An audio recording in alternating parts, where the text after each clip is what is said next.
O Opinião Pernambuco está de volta com o tema História de Recife e Olinda. Participam Carlos Bezerra Cavalcante, professor de História de Pernambuco; José Luiz Mota Menezes, arquiteto, professor de História da Cultura e Arte; Dirceu Marroquim, historiador.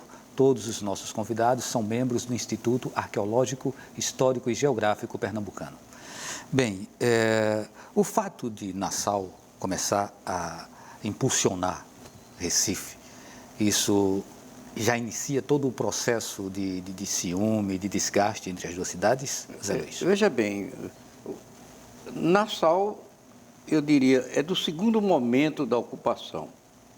No primeiro momento, por questões de natureza de guerra, a Holanda estava em dificuldades, guerras com a Espanha, ou melhor, com a União Ibérica. Então, Portugal, que não era inimigo da Holanda de princípio, se torna inimigo pela União Ibérica, ou seja, a união das duas coroas. Então a Holanda ataca a Bahia, em 24, depois prepara-se e ataca Pernambuco em 1630. Por questões bélicas e de defesa, Olinda é incendiada pelos holandeses, ou melhor, pela Companhia das Índias. Durante um bom período, os holandeses não conseguiram entrar no território, ficaram margeando. Os portugueses, porque todos nós éramos portugueses no Brasil, se recolhem para o sítio Trindade, onde havia o arraial do Bom Jesus, e naquela altura conseguem prender o holandês sem avançar nos restantes do território até 1535. 36 cai a resistência portuguesa, dos brasileiros no Recife, e nessa altura tem início um novo momento holandês. É quando, incendiado Olinda, os holandeses têm que residir no Recife. O Recife tinha poucas casas, era um porto. E com isso o problema da moradia se tornou gravíssimo. Muitos dos soldados dormiam dentro dos barcos e amontoados nas poucas casas, cerca de, no máximo, 40 casas e armazéns.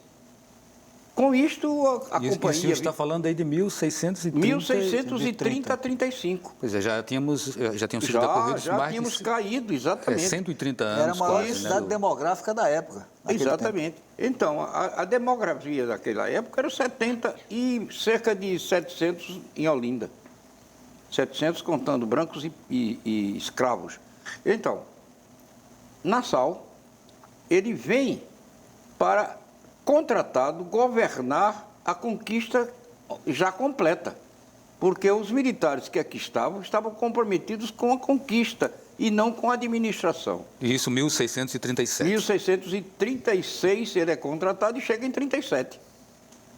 E em 37 ele estabelece o modo de trabalho. Ou seja, cooptar os senhores de engenho, se associa aos que depois, como por exemplo Fernandes Vieira, eram heróis, que naquela altura o ajuda a cobrar os recursos de débito dos engenhos, e começa a organizar e ampliar o Recife.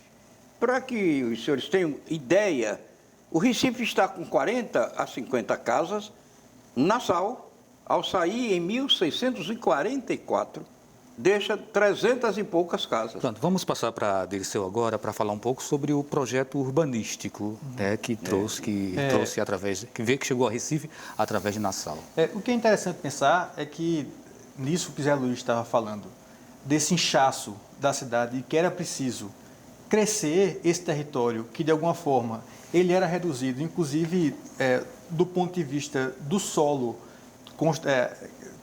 passível de construção, era preciso expandir essa cidade para as outras ilhas que haviam próximas. Então, antes de Nassau, existem registros, eu não vou lembrar o nome do comandante que escreveu, mas que disse...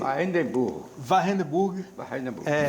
Disse que era possível construir do outro lado, na atual ilha de Antônio Vaz, a época de Antônio Vaz, construir uma expansão territorial dessa cidade que de um lado já estava inchado e que era preciso construir desse outro. Ou seja, antes de Nassau já era de alguma forma previsto essa expansão urbana, mas Nassau é ele quem implementa essa forma de pensar a cidade que é absolutamente fascinante, que se você hoje cruzar os mapas, como o Zé Luiz fez nos estudos dele, você vai perceber que o Recife antigo, ele não mora no bairro do Recife, mas mora na ilha de Antônio Vaz. Então, quer dizer, o traçado que é mais antigo da cidade, não é à toa que o Palácio do Governo, o Palácio do Campo das Princesas, fica naquela região, porque desde Nassau, aquela área foi uma zona administrativa da cidade. Não é à toa que São José, por exemplo, tem a conformação que tem hoje, porque isso tudo, de alguma forma, já haviam diretrizes pensadas naquele momento. Uhum. E aí tem muitas construções que acabam se consolidando também nesse período, não é, Carlos Bezerra? Gostaria que a gente falasse também sobre o Palácio de Friburgo, que infelizmente foi demolido, não existe mais aqui no Recife. O Palácio de Friburgo, o Palácio das Torres, ele, justamente quando Nassau veio para cá, ele já foi aconselhado a ficar. Primeiro que ele teria que escolher se iria para Itamaracá, né? Olinda ou Recife. Ele, logicamente, o Recife já estava instalado por ali, a aproximação do porto e tudo mais, escolheu o Recife. Então, no bairro do Recife, o São Frei Pedro Gonçalo, naquela época, ele preferiu a ilha de Antônio Vaz. Então, lá, quando ele chegou no Recife, primeiro ele foi para uma casa pertencia ao pai de Melchior, que era Pedro Álvares, né, que não era Cabral. Então, ele ficou nessa casa, que inclusive foi aí que funcionou o primeiro observatório astronômico das Américas. Primeiro. Então, dali, ele começou a fazer, no sítio dos coqueiros, que depois ele plantou coqueiro em volta, esse Palácio de Friburgo. Era um palácio de 2 torres, né? Inclusive, onde aconteceu o episódio do boi voador, né? Que já foi, inclusive, um outro pioneirismo de Pernambuco com a construção da ponte, a primeira ponte tida do Brasil. Então, Nassau, ele deu realmente um dinamismo muito grande, né? Nassau era uma pessoa de primeiro mundo, né? Então, ele começou com esses assessores dele, inclusive a planejar uma cidade. A primeira cidade planejada do que se tem notícia no Brasil foi a Mauritius, a cidade de Maurício. E ele fez isso, inclusive ele participando, né? Existe o traçado dessa cidade e corresponde justamente ao bairro de Santo Antônio atual e um pedaço do bairro de São José. Então, Nassau teve toda essa preocupação, né? E ele foi realmente uma pessoa que o administrador que não poderia ter sido melhor, né? Zé Luiz, nós ainda somos a cidade Maurícia com as características propostas por Maurício de Nassau? Olha, é curioso. Nós hoje andamos na rua 1º de Março, andamos na rua Duque de Caxias, estamos na Praça da Independência, onde está o Diário, andamos na Rua do Rosário para um lado e para o outro, chegamos diante do convento dos franciscanos e não sabemos que esse desenho foi realizado a partir do projeto de Peter Post. E nós temos uma coisa das maiores em termos de curiosidade e até de ganho. Poderíamos dizer que no Brasil é o único caso que eu conheço, uma cidade sobre outra. É como se nós estivéssemos andando na Rua do Queimado, Rua do de Caxias, com a chamada antiga Rua que vai para a Ponte. É como se você, na realidade, estivesse andando na Praça do Mercado de Brasília, de Maurícia, que era cercada de coqueiros. Parece que a gente pode cruzar, de vez em quando, com um daqueles holandeses, como aquele filme há pouco feito na Revolução, não é, de 17, em que a diretora joga o herói andando pelo povo. Talvez, de vez em quando, a gente vai encontrar um holandês numa esquina. Como eu fiz o estudo de quem era dono do quê, às vezes a gente olha para uma casa daquela e pode ver na porta uma velha holandesa tomando seu bom vinho ou sua boa cerveja. Coisas curiosas.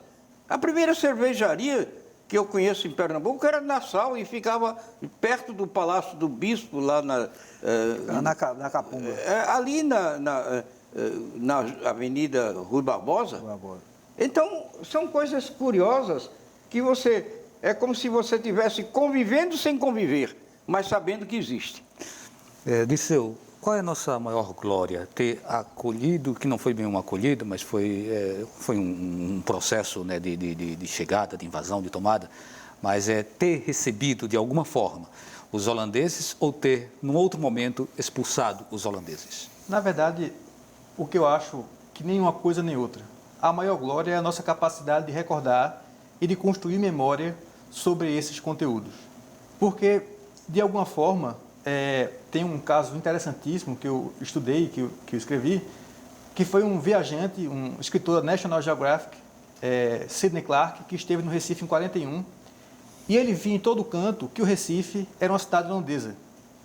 E ele, quando chegou aqui em 41, veja, boa parte daqueles prédios da Guararapes estavam sendo construídos, a cidade estava mudando, passando, Santo Antônio estava passando por um processo de reforma absurdo, e ele disse, olha, eu não vi nada de holandês nessa cidade que todo mundo unanimemente me disse que era holandesa. Eu só fui encontrar vestígio holandês na lista telefônica, porque tinham sobrenomes que de alguma forma lembram os flamengos. Mas o que eu quero dizer com isso é que houve um esforço institucional sistemático de lembrar, de construir os heróis da nação, de construir essa memória, ora do Nassau, que foi empreendedor, e ora dos restauradores que lutaram e que retomaram essa pátria. Então, quer dizer, a forma como a gente lembra disso diz muito sobre o momento político que a gente vive em determinadas circunstâncias. E aí, quando você me pergunta isso, eu digo sempre depende de que circunstância institucional a gente está lidando no momento. Então, é questão de narrativa, muito mais. E é mais interessante problematizar isso do que achar o momento da glória. A gente vai para o intervalo, na volta, e a gente passa a palavra para você, Zé Luiz. Depois eu queria falar também sobre... Tá, Carlos também quer falar, né? Então, daqui a pouquinho a gente volta. Sim. Eu queria